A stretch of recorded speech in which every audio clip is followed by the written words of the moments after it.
this to study abroad, into international services, into the intensive English program. We offer short-term and long-term special study programs, both for students and for professionals. And at the same time, we are trying to develop our expertise in delivering cultural competence training. So I've been working with a number of organizations on and off campus. This year I delivered a similar kind of training to North Carolina Museum of Natural Sciences. We've worked with MetLife Bank. So everybody's really interested in learning more about cultural competence and working internationally. And the GTI is doing our best to try to leverage our expertise here at the university and the kind of global network that we have with the general needs of North Carolina as we are trying to globalize both socially and kind of economically as well. So I'm going to introduce kind of this framework that we use a lot when we're talking about developing cultural competence. This was developed by the Berlitz Company. And we use this because it seems really accessible, but it just makes a lot of sense as kind of a process. So first and foremost to remember is that developing cultural competence is not like an end goal. Like you're not gonna go through any type of workshop or training and then all of a sudden be culturally competent. It's something that you have to work on for yourself. It's something that takes a lot of experience. And it's something you can strive your whole life to do and not necessarily like be done doing it. That's for a few different reasons that we're going to touch on today, but just a lot of that being in the diversity of the people in the world. No matter how much you learn about one culture, one kind of way of doing things, there's a total another way of doing it. So even if you're someone who has a lot of international experience, maybe you have multicultural background, you may be really able to navigate between a few different cultures and then still someday find yourself interacting with kind of a whole new way of doing things. So this cycle that we try to talk through, typically we want to start here with the open attitude. So this is kind of the prerequisite for engaging in this process of developing the cultural competence. From the open attitude, you can move on to self-awareness, which is a really important step, and kind of like, you know, doing your Clifton Strength Finders where you're trying to figure out where your strengths may lie. Doing a number of self-awareness tools can really help you to understand what your perspective is and what you're kind of bringing into intercultural interactions, what your own cultural baggage might be.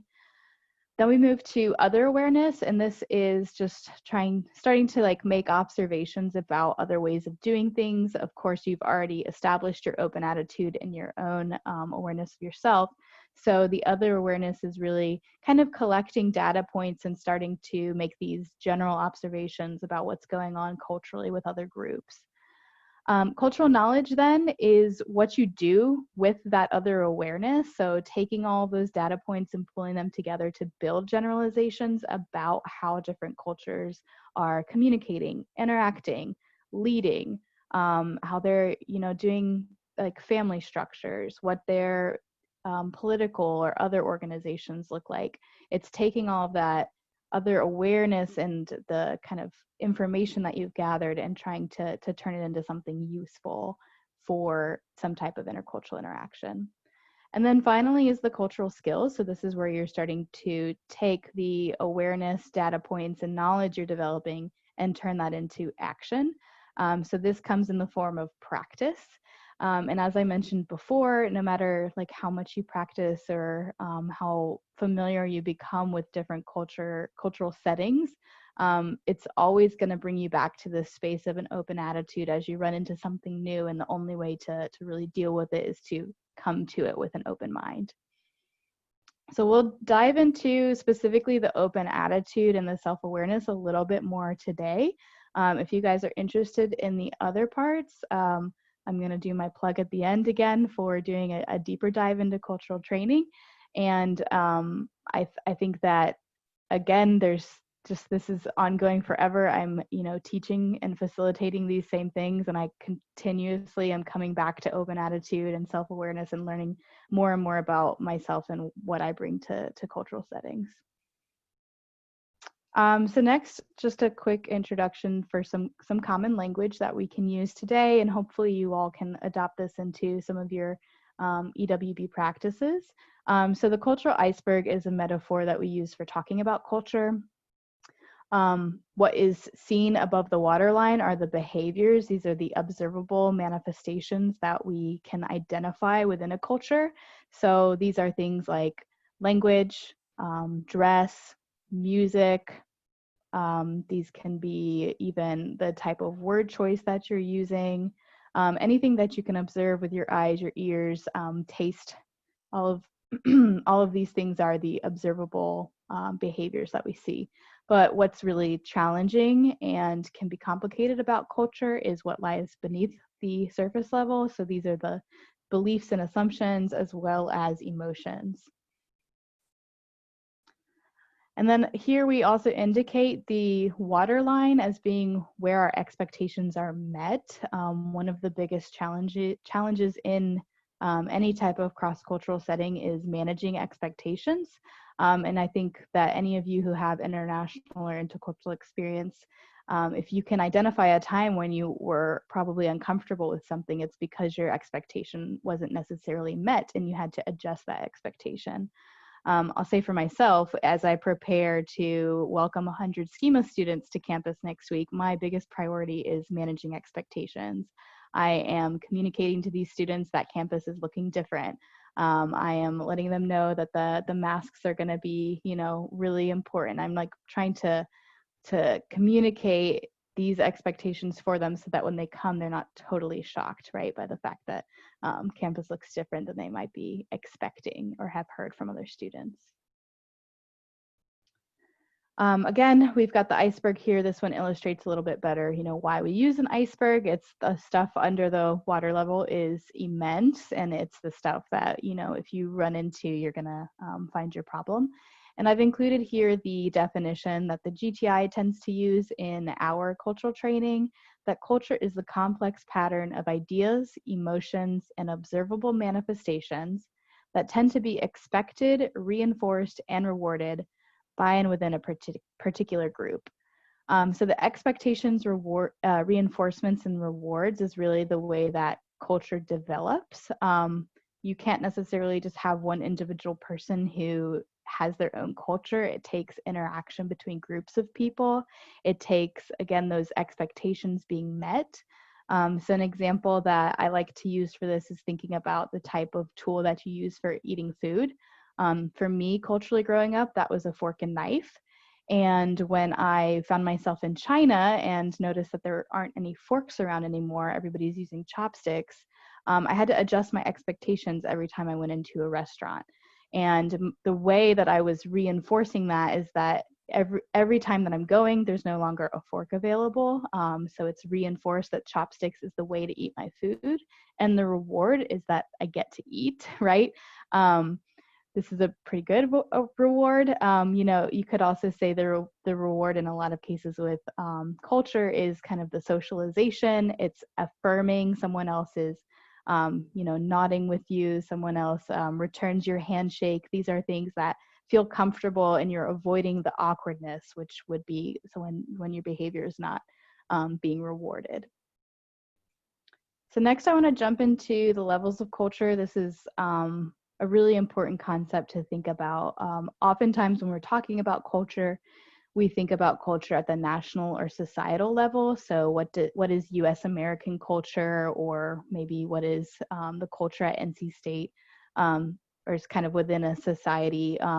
You could have Mexican culture or like Latino culture. This is kind of like the society group. But culture is happening at a lot of other levels within each individual. So everybody has identity groups. This can be your ethnicity. This is faith traditions. These are, female, male, these gender identities. All of these identities also carry with them socialized norms that carry with them cultural norms and values. Familial can be the way that your family unit, or maybe like neighborhood, or some smaller group might practice some type of cultural tradition, a little bit more particular than another group. So I think about when I was growing up in South Carolina and I was living in like a subdivision, and the family that was next door to me, like in so many ways that we looked the same, practiced the same religion. We're both like white folks whose families had immigrated from the South. But the way that they celebrated holidays looked really different than mine. And that wasn't because of any like deep seated, value system or belief. It was just a different family tradition around gathering, around celebration. And then, of course, there's also the individual as well. So again, an individual doesn't necessarily have their own culture, but they do have their own way of being in the world. And so it can be really hard to make any types of assumptions around culture because you're always dealing with individuals that, for whatever reason, their experience has kind of pushed them in a way that's different than any kind of cultural norm you might assume for them. And then on the other side, we have organizational, functional, and team cultures. This, I think, is really important when you're thinking about EWB and kind of the cultures that you all are able to establish, what practices, what traditions, what types of communication, what hierarchy structures are going to look like, even within a team, so that these expectations can be met with everybody within that team. So again, that might look different based on where in the world you're going. It could look different based on what type of project you plan to lead. And then these words that we have hanging out here on the outside, collective, dynamic, complex, contradictory, learned, and situational, are all attributes of culture that make it really difficult to study and to understand, and oftentimes to pinpoint, because sometimes it can seem like culture's pushing you in one way, and then all of a sudden, like all these kind of other awareness observations you're collecting are actually like totally contradictory to what you might expect. It's also definitely dynamic in that it's changing all the time.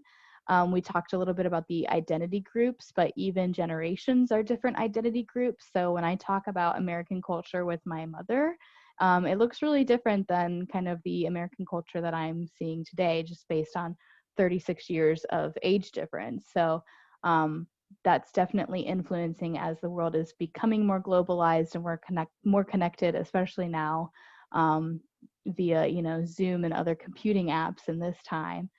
So really important to remember that it's always changing. So it's something that you have to kind of continue practicing and understanding. Next, really important thing to understand here is the difference between generalizations and stereotypes. Generalizations are really important for understanding culture. They are characterized by an open attitude, curiosity, and a willingness to learn. And from a scientific standpoint, all the data is included when you make a generalization. I talked about earlier with the other awareness, you're really making observations and collecting data points, and it's really important for all of that to be included in order to make a generalization. Oh, my mom's calling. She never calls. So next we're going to stereotypes, which is what we don't want when we're talking about cultures. Stereotypes are judgmental attitudes, selective perception, refusal to learn, and the contradictory info is rejected. So like I mentioned earlier, if you're taking in all of these observations and something is, again, not meeting an expectation, it can be really easy to want to just kind of push that data point out. It doesn't match with the others. It doesn't meet your expectation about what that group might be doing. And that's kind of how a stereotype can develop, is that you're seeing kind of one way of doing things that's like kind of an outlier and then pushing it out to the rest of them. So we just really want to focus when we're talking about culture, and this can be really hard, but something that you all, as you are, continuing to work in different cultures, want to put together some type of practice or maybe accountability for making sure that when you are talking about culture, that you're sticking with generalizations and avoiding stereotypes.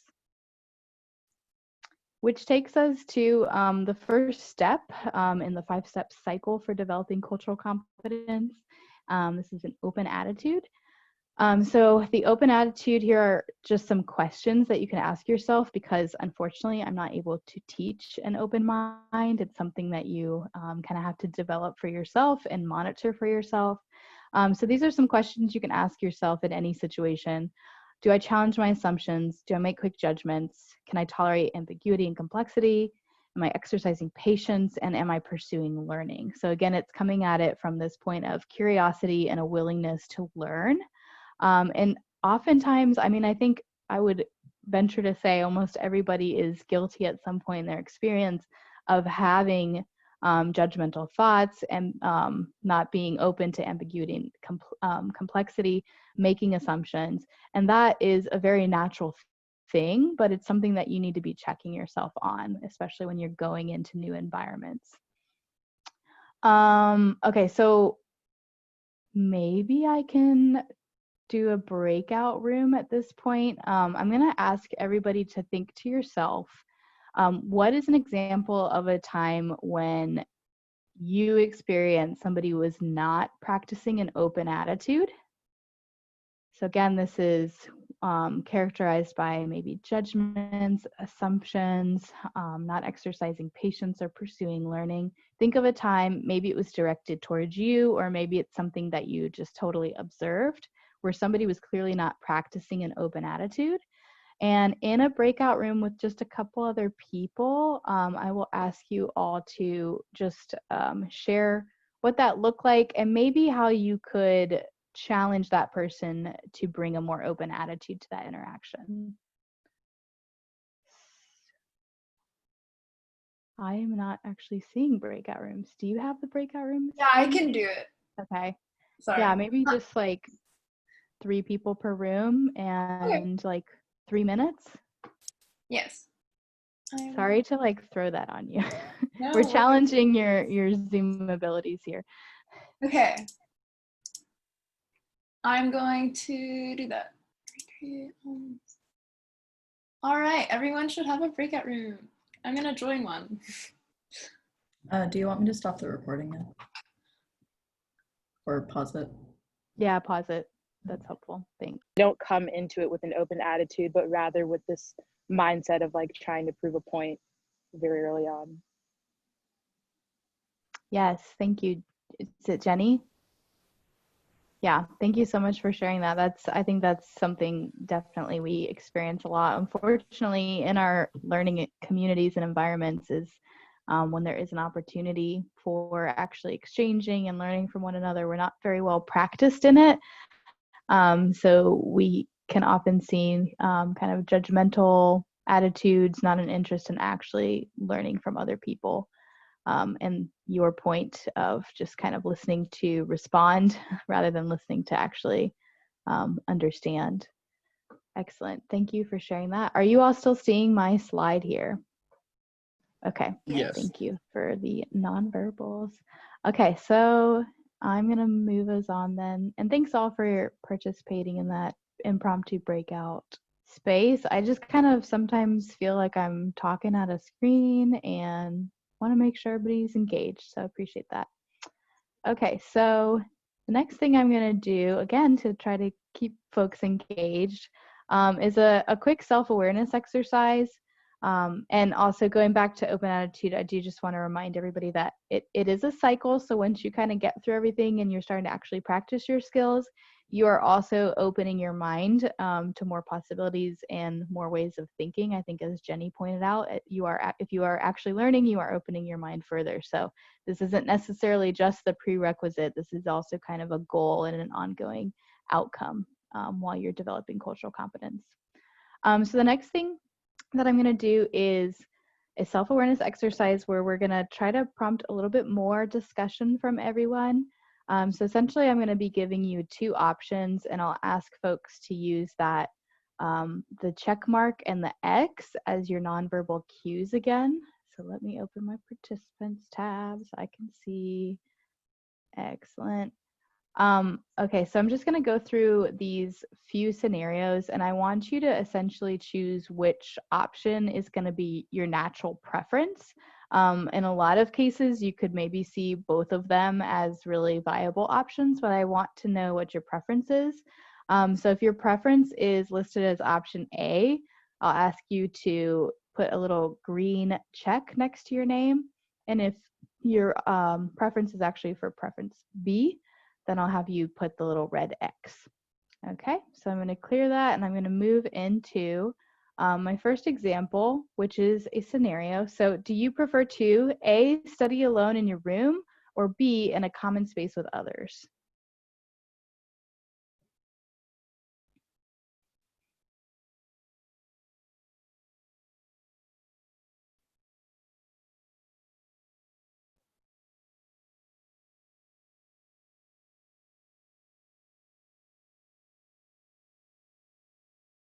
I know folks might be navigating to that pane right now, but we're still waiting on quite a few responses. If you're really having trouble deciding between the two, I'll allow you to put the little applause as an indication that you're in the middle. Okay, so generally in this group, it looks like we have a preference for option A, so studying alone in your room. Could I ask somebody that chose option A to please speak up and tell us why?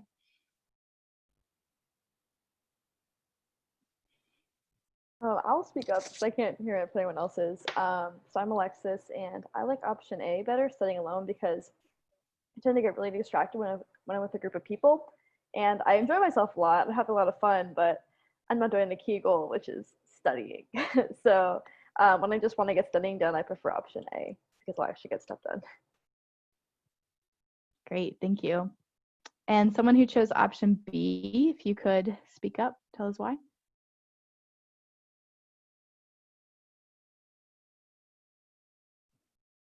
I guess I can go. But I find, at least for myself, that I have a hard time staying on task when I'm by myself. So being around other people helps me hold myself accountable. Plus, it's always good to collaborate with other people. So Great, thank you, Alexis and Sarah, for sharing and demonstrating how there is no right answer. Those are two great options, and the way that you determine what the answer is for yourself is based on your experience and what you know is going to work best for you. And again, it looks like we've got 28 who voted yes and 16 who voted no, 4 that have the applause. And Viral, I think you've got your hand up. Did you want to speak? Or maybe that's supposed to be the applause, which is fine. Yeah, that was supposed to be applause. I'm sorry. Okay, great, no problem. Yeah, so I'm sharing what the results were because I think that can be useful for you all as a kind of cultural team to know what the preferences might be for some of these things as well. Okay, so now I'm going to clear all of those answers and move on to our next one, which is about mealtime. Do you prefer to A, cook your dinner, or B, eat in a dining hall? A being the green check, B being the red X.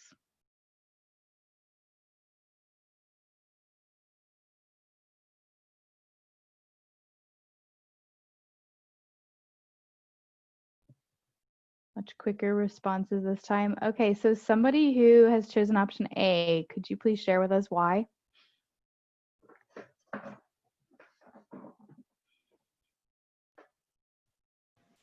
I can go. I said A because sometimes I just need to go to the kitchen and get something like I've already made or something quick and just put in like the microwave or like the air fryer and just eat it there. Usually, if I go to the dining hall, I usually spend a lot more time, and if I'm busy, it's just easier. Or if I want to do other things while also eating. Great, so it sounds like some priority for efficiency in your mealtime. Yeah, and it tastes better because it's home cooked. And taste better. Cool. And someone who chose option B.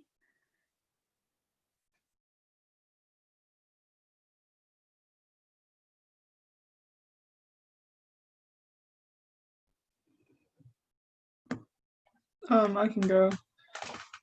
I liked going to the dining hall, at least at NC State, just because it was being around people. And especially now, like, my opinion has changed to when I see more people, I feel better. So that was my answer. Yeah, thank you for sharing that. Looks like generally your group, 40 folks have responded that they prefer option A, with 17 preferring option B, and we've got 1 in the middle.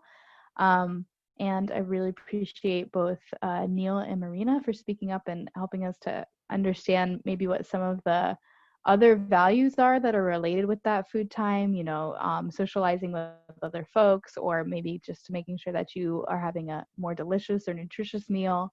That all comes into play. Okay, so next our options are: do you prefer that A, people say what they mean even if it's harsh, or B, respond with polite vagueness? Amy was quick on that one. Oh, a lot. Okay, they're coming in. Seeing a quick trend towards option A here.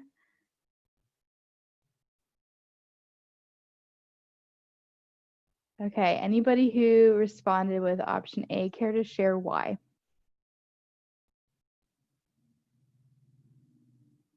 Sure. It just takes out all like the ambiguity from what they're trying to say. You know, if there's a problem, right, then just tell me what it is. There's no need to be nice. You won't hurt my feelings, I promise. You know?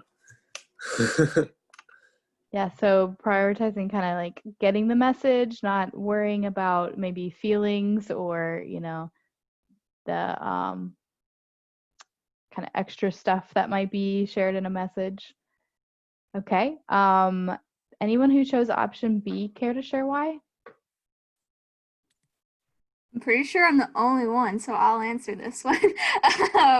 Yeah, I'm just not very confrontational, so I don't know. I just don't like if someone. I'm also very like sensitive, so if you're gonna hurt my feelings, please do it delicately. Like, yeah, that's basically it. That's great self-awareness, Ashlyn. Yeah, I appreciate that. And this is honestly maybe the most severe spread I've seen on this question before. I am wondering if it has anything to do with the discipline. Who knows? There are cultures in our academic disciplines as well. But this is something really important to think about cross-culturally, because in the US, we tend to be really direct communicators. This is kind of our preference, is to, it's an American value to tell it like it is. And we want people to say what they mean and mean what they say. And if you're trying to quote unquote sugarcoat something, it's not worth the time. It's not an efficient message. But generally in the rest of the world, we are actually seen as the most direct and harsh communicators. So it's really important for us, when generally we're very used to this, we expect the efficiency, the kind of not worrying about the delicacies of a message.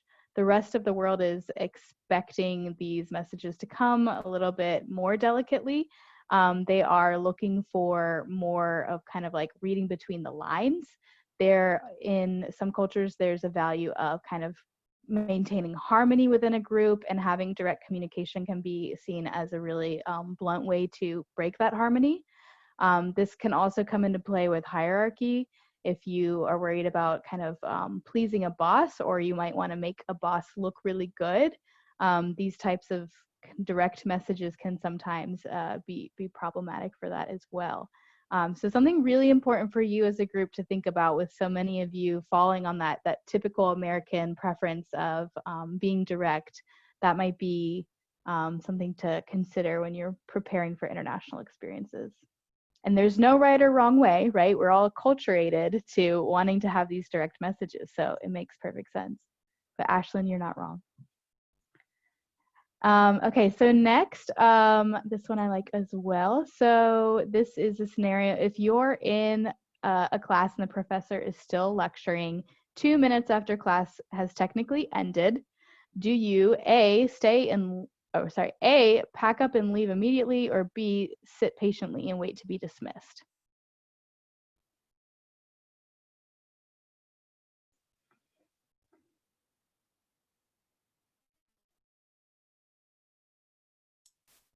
I'm gonna quickly jump in here and just say, if you didn't see Connie's message in the group chat about if you're not on the email list, you can fill out like a Google form to get on the email list.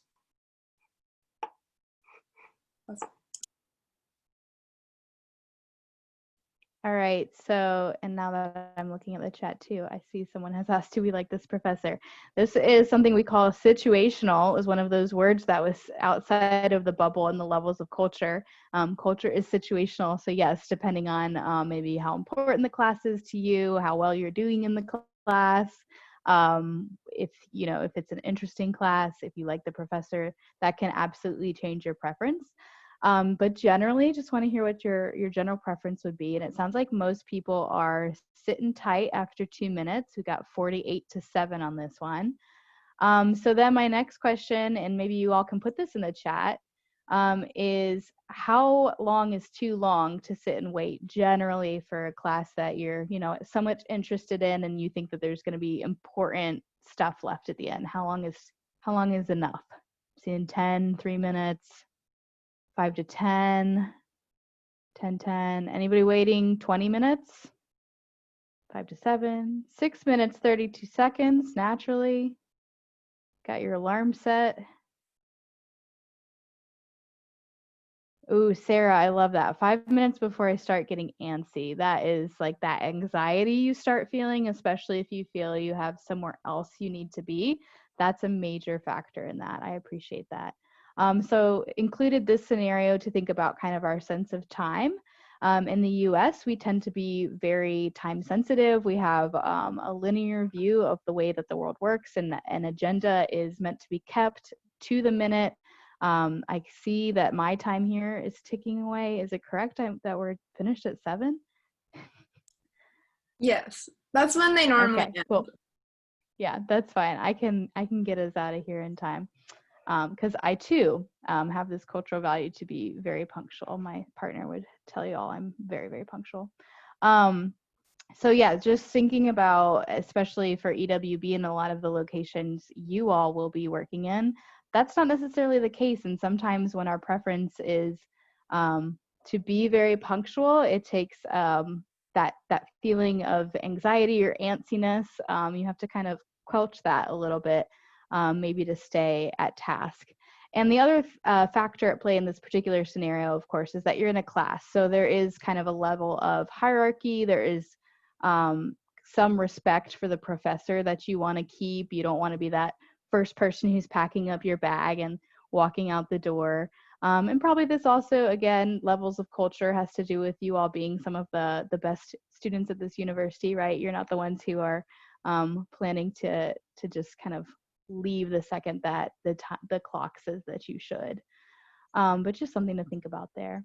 Okay, so these are 8 cultural values preference scales that Erin Meyer defines in her book, The Culture Map, which is a really easy, accessible read. I would recommend it for those of you that are interested in learning more about culture. So some of the ones that we touched on today were the scheduling, the communicating, and the trusting as well. But each of these is interacting in every scenario that's kind of happening around us, and they're kind of interplaying with each other. So it's really an interesting thing to try to analyze our cultural situations. And then my final slide is the plug that I promised. I am going to be facilitating a Developing Cultural Competence certificate program through the month of October. It is going to be once per week for 4 weeks, on Mondays, Wednesdays, or Fridays at 10 a.m. So if that is something you are interested in earning, it's going to be this material plus so much more. And it will be also a cultural exchange with the students from the Schema Business School. So I really encourage you all, if this is something you have time to do during the semester, we'll offer it in the future as well, but you can sign up with that link there. I also advise a student org called the Cultural Exchange Network, which is facilitating cultural exchange virtual activities this semester, like speed friending, other things that are just focused on kind of socially sharing culture across students. And that is going to be it for today. I didn't put my email, but Amy can share it with you in the future if you all have any questions. Thank you. Been Thank like you so racing much. through my words. Yeah, thank you so much, Becky. That was awesome, and I'm definitely going to look into getting that certificate, I think, and I'll make sure Connie puts I didn't give Connie your email, so I'll make sure it's in the next email. So if anyone wants to email Becky about this or future opportunities, you can do that. But yeah, thank you all for coming today. We had a great turnout, which I was surprised about because it's on the internet. Yeah, so thank you so much, and I hope you all have a great night. And if you have any questions, please stick around and ask. Thank you. Or if you just want to hang out. Thank you. I do, in fact, want to hang out, but I gotta go. So very, very good to see you. You're all my 1 second for my 1 second every day video. So yeah. Honored. Bye. Hi, Luke and Ryan. Hey, neighbors. Hey, Ryan, are you going to join EWB? Yes. I live in this house. I'm practically part of EWB. I'm surrounded by EWB people. Yeah. I love you all, though, but I have to go make dinner. Bye. Right, I'm going to go on mute so people can actually ask questions.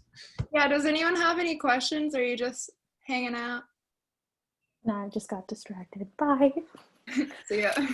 I have a question. This is my first meeting, and I'm just wondering how I would join one of like the teams or whatever for like the projects. Yeah. So at some point soon, the project leads are all trying to figure out how they're adapting to everything going online right now. So I think usually we would have already sent out project applications, but just with everything, we're a little lagged. So are you on the email list? if you're, yeah. Okay, cool. Stay tuned to the email list. Keep checking it. I'm really hoping within the next couple weeks. I'll keep pushing them because people keep asking. All right, thank you. Yeah, no problem. But you can also join the fundraising team at any point if you want. Are those meetings Tuesdays? I thought they were, and apparently they changed the meeting time because someone emailed me today that they tried to go and no one was there. Yeah. So I will double check that and fix that for next week's email. All right, sounds good. Thanks. Yeah, no problem. I had the same question that Savannah did, but I was also wondering, does this chapter do anything with like the national like Engineers Without Border like organization? Like, I guess like what's the connection between the two? The thing that we usually do almost every year is go to the annual conference. But beyond that, we don't usually do anything in major connection. If you have any thoughts or ideas on how to do that, we are open to them. But we don't usually do very much on the national scale. Yeah. They're going to have some sort of convention this semester, but I'm finding out about that soon. Yeah. Is there like a preferred level of proficiency in native language before you go on project team trips and stuff? Okay. It's, from what I understand, it's helpful with Guatemala, but with Sierra Leone, if you really, really, really want to learn that, Todd tried to learn and he got some slang in there, but that's about it. Yeah, for GWS, the translators translate from Spanish to Paconchi. And so like it's helpful to have like one or two people who can speak or kind of speak it, but like it's not a big deal if you don't speak Spanish. Okay, thank you. Yeah. I had another question, sorry. So I heard that, or not I heard, I went on the website and saw that the Sierra Leone project like finished completely. So do y'all know like if and when the next like international project is gonna be, like other than the Guatemala one? And then like what's the process, like just out of curiosity, of like choosing where you guys go and stuff? So the Sierra Leone team is in the process of not only working on the post-trip, which is like the giant report that we have to do, but we are looking at partners in the same area. So it's gonna be like as soon as we are actually finished officially with the old project, we will be working on partnering with this next community. We might be working with both of them. So we might be going back up to 3 projects. It just will kind of depend on how the contact with these 2 schools go. But that's about the extent of our current capacity. But once we've already made the connection with these 2 schools, so the process is they have to apply to EWB USA, and we also have to say, yes, we would like to work with them, and then things kind of develop from there. And then you go through assessment, and then implementation, and then, wait, did I flip assessment? Oh no. What?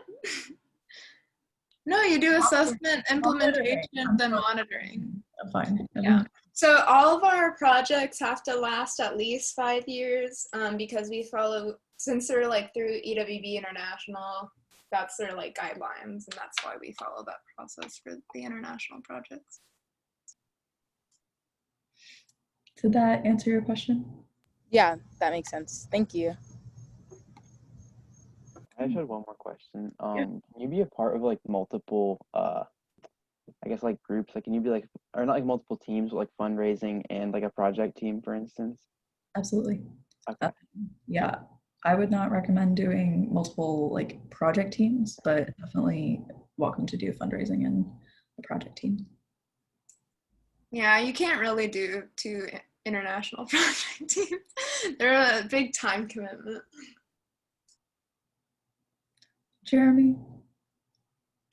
Jeremy is our former president. That's why he's being. Yeah, just to give everything context. Yeah. Thank you very much. Yeah. Thank you. Yeah, if you have any more questions, just email us. Have a good night. Yeah, you too. Take care. You too. Hey. Stop recording.